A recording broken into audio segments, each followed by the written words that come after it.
So I've been playing the Silver Case.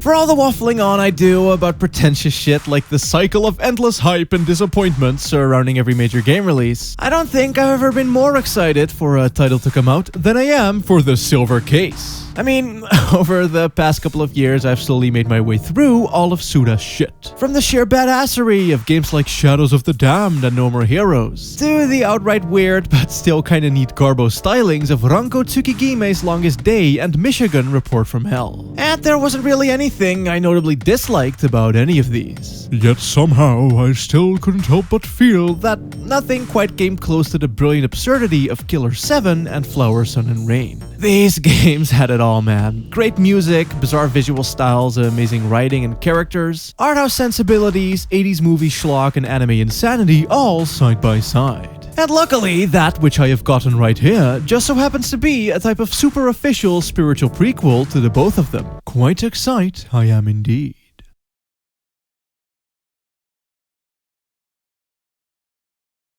The story of the Silver Case is about a mass murder case gone really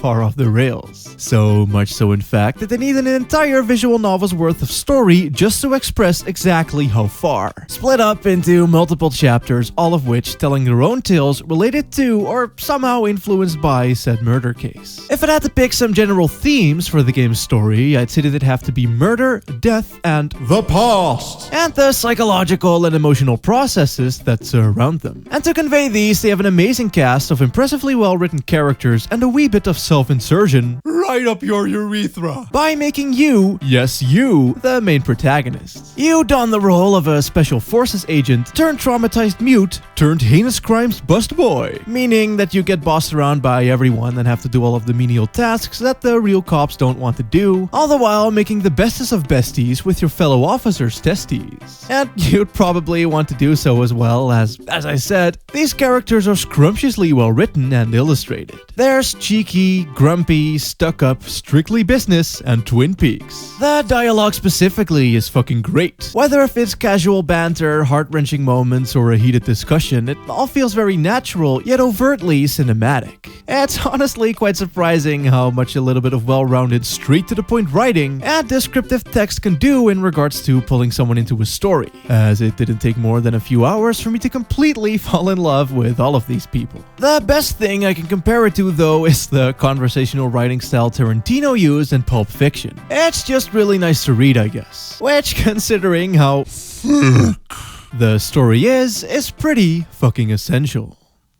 Now, some of you might be sitting there looking at your screen thinking, mate, what the fuck am I looking at? Well, dialogue boxes is dialogue boxes. The 3D is a visual representation of your location, the thing in the upper right corner is the current chapter's title, and the stuff in the upper left is info regarding your current realm of being. Name of city, district, the exact location or room of a building, etc. Following that, the second thought currently floating through your head might be, but why though? Is Suda51 being a pretentious cunt again? Well, the short answer to that is yes. The long answer, however, is the rest of this review. You see, this interface actually does serve one hell of a fucking purpose. The entirety of the Silver Case is very much structured and paced like a movie. One minute, you might find yourself in a hospital lobby, and the next, you could have jump cut it on over to a deep dark forest. Which is cool. I mean, it's a tried and tested method, and by and large, it works just as well here as it would do anywhere else. Unlike some of Suda's other games, though, it's very easy to follow due to this structure, as all events take place in chronological fashion, and the who, what, where, and why are always stated very clearly. So, it's very fucking functional, pretty much. However, the way that this affects the story on a fundamental level is much more interesting. You see, its reliance on frames and somewhat abstract representations of an otherwise traditional scene gives it the ability to do things most other stories simply can't do. The Silver Case can cinematically pan around a camera in a 3D environment like a movie, show highly stylized art panels much like a visual novel, and use text to not only let the characters exchange their dialogue, but to also show emails on screen, web pages, or even just have them watch a cheeky video together. all the while leaving your mind to fill in the blanks regarding the stuff that's purposefully left out, effectively comic booking your ass, and using the amazing audio design and music to create quite strong atmospheres and moods akin to a radio play or sound novel. And if you think that I'm just pulling random comparisons out of my ass to make the game look better, consider that almost the entirety of Chapter 5 takes place within emails, chat groups, and live streams. It can effortlessly switch from a lighthearted crime drama to an intensely voyeuristic horror scene within seconds.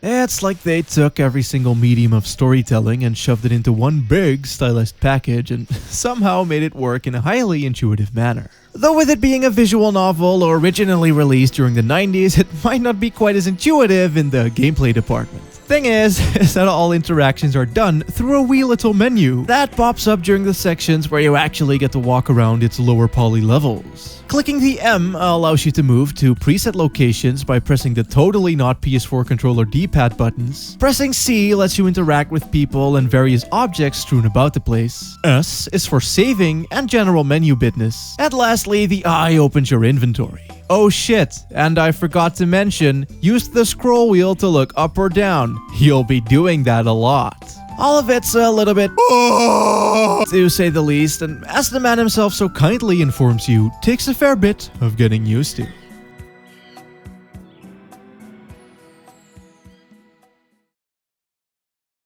One thing that kinda rips my dick horizontally is what I actually love most about it. This is a PS1 game. A PS1 game sold on Steam in the year 2016, played with a mouse and keyboard, but does jack fucking shit to adapt.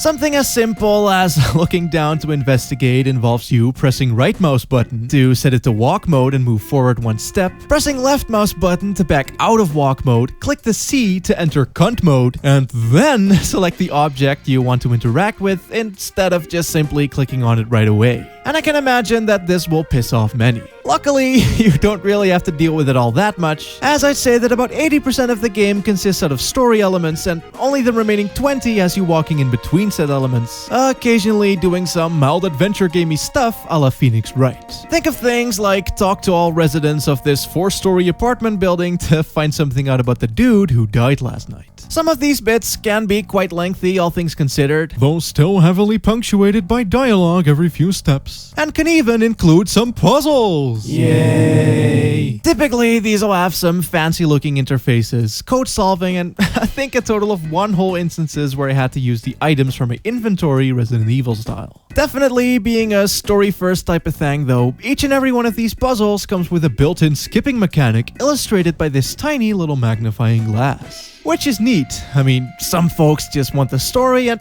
honestly, despite loving adventure-y, visual novel-y, survival-y, horror-y games, I can't say I'm much of a stickler for puzzles of my dickler either. Only problem was that it took me forever to figure out that was what it was, cause here I was instinctively clicking the shiny bugger every time a puzzle popped up.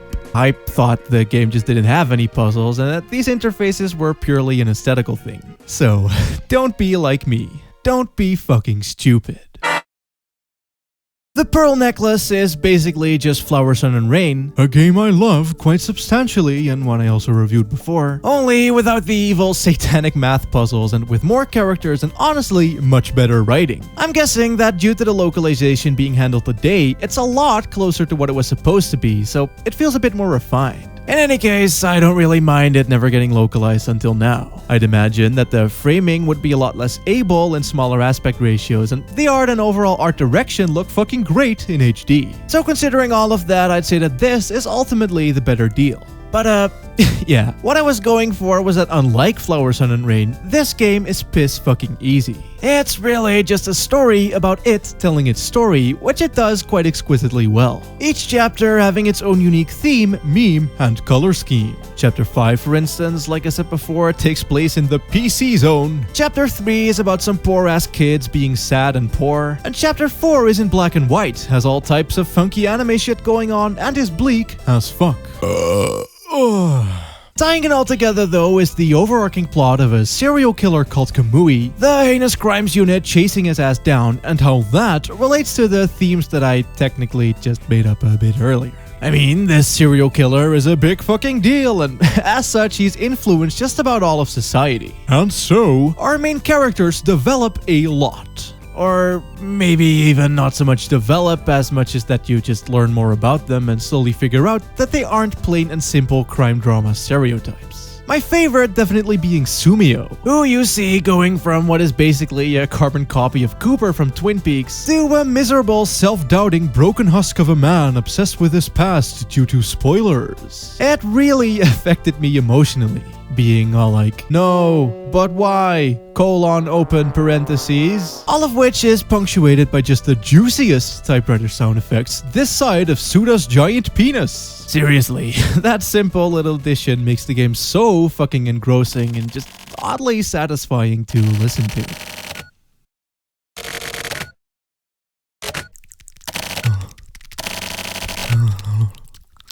Oh yeah, it's so good. Oh yeah, it's so good. Oh. Over the time span of about 2 years, Masafumi Takada quite quickly grew out to be one of my favorite video game composers. His music resonates with me on an intrinsically personal level, which I won't get into now as I feel that that's kind of out of line in a moderately formal review. From the Parasite Eve-like wooden marimba-y sounds to the Hoover synths straight out of late 2000s hypered-up records, its clinical yet futuristic jazzy vibe feels like it's made for PS1 games like this. Well, I mean it was, but piss off, I'm trying to explain something I think is nice. We're talking about the guy who did the music to Killer 7 as well as Danganronpa. Yet here his music is a bit more earthboundy in a way, where quite often it'll have a casual banter comic relief as undertone that puts this already great dialogue in such a comfy, nice to read context. It does a good job having repeating musical elements as well. It's a classic storytelling technique obviously, but going back to HQ, hearing that sweet HQ music started to feel really homely despite the frame rate taking a shit every time. Yeah, only at HQ did the game chuck for me. No clue why. It's a good game anyway, or a good story at least. Excellent even, and an okay adventure game to boot. I'll most likely have my bear-swinging biases showing when I say this, but I think I absolutely love this game. It's literally everything I wanted it to be. Which, if you've ever looked forward to anything before at some point in your life, you know that that's pretty fucking rare. And hey, maybe you'll like this game as well. There's a free demo you can still try out, which is a bit vague considering it takes place right after the formal opening, but still a pretty good way to gauge what the game has to offer. And if you do like Killer 7 or Flower, Sun and Rain especially, I can guarantee that you will enjoy this. This is Suda 51 in his prime after all. So shit gets dark, bizarre, and really fucking mature, but in an intelligent and not in-your-face kind of way. No cheerleaders with chainsaws and gimp suit conveyor belts is what I'm getting at here. Not that I have any issues with either, mind you, but this is a game written by Suda 51, not directed or produced by, which changes a lot in regards to its tone and stuff. I bloody love this game. I want to shove my dick up its bloody vagina. Okay, that's probably enough for me right there.